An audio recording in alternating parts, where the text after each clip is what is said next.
Greetings and salutations, YouTube. Puchi Saru here, and today I'm still going to talk about Wolverine. Yeah, I know you guys probably getting sick of that, but I'm going to talk about the continuation version of the comic book. The last one I showed you was the first part of it. This one's the second part of it. They changed it completely. I'm trying to go there. Sorry. There you go. Yeah, it's like a reboot, then again, not a reboot, it's continuation. In this part of the comic series, Wolverine is, what should I say? Because I want to say secret agent, because that's technically what he is. He gets approached by Shield, of course, and she gives him his director, Maria Hill, because she's the director, not Nick Fury in that series. And she gives him a mission where he has to go deep undercover. And when I mean deep, he has to basically lie to everyone. He lies to the Avengers. He lies to X-Men. He's even lying to the people he's undercover for. And he made it look so real, like so authentic, that he quit the Avengers. He quits the Avengers. 2, he goes to the X-Men headquarters, the house and shit.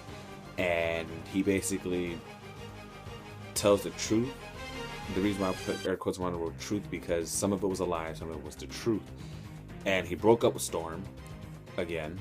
That was real. And then he went all the way to the new Charles Xavier School for gifted people, basically mutants and shit. And he basically cursed out Kitty Pryde, and that was real. It says he brings that along in the comic. And it was it's actually a very good series. It's just all around action packed, actually.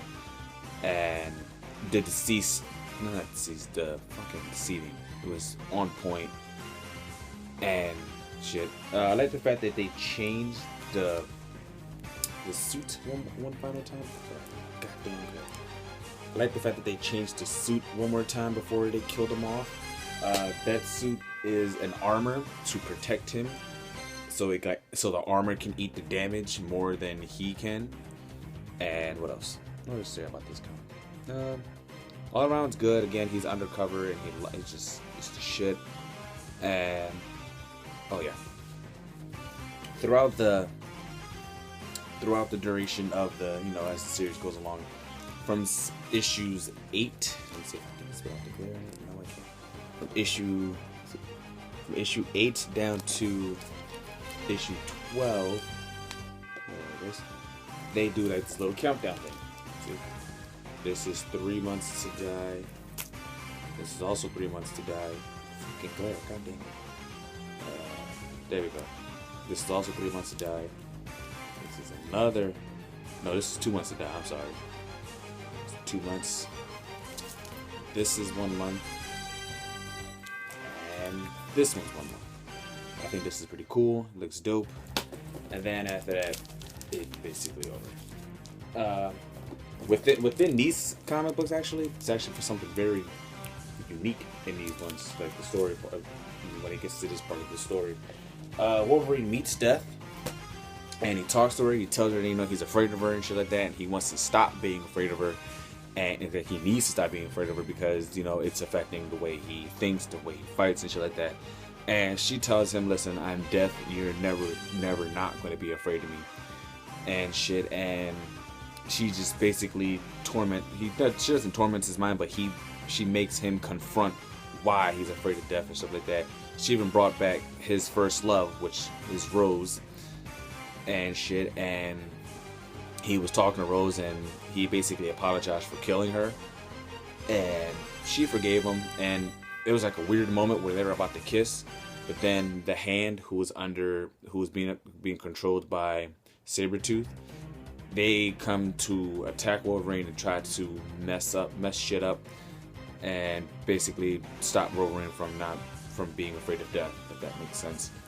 And they were fighting and shit like that, and Death has this rule on her island that no one can kill or die on her island and shit like that. And the Hand clan tried to kill Wolverine, and fucking Death was like, nope, I ain't having that shit, fuck off. So threw the bullet somewhere, and then helped Wolverine confront Death, basically.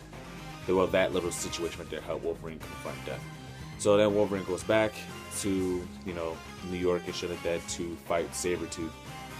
But before he does that, he apologizes to everyone. He tells everyone, yeah, I was undercover, deeply undercover. I couldn't tell anyone. And they was like, oh, we understand you. Everything you said was fake. He was like, nah, everything I said was real. And shit like that.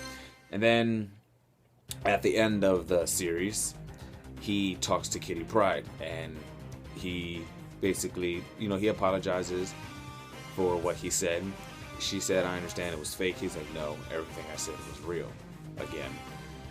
So, but yeah, she accepted his apology and stuff like that, and everything just goes on. You know, as they're walking away, Logan, aka Wolverine, of course, he tells Kitty Pryde, do me a huge favor, and she's like, you know, she says what, and he's like, call me James. Now, to me, that is like, well, it really hit me because like shit.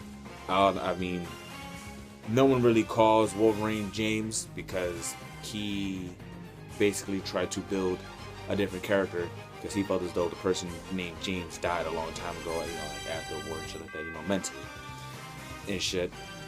And for him to say, listen, just call me James, it was like, wow, the Wolverine really is dead. Like, there's just no, yeah. So, well, that's for that comic.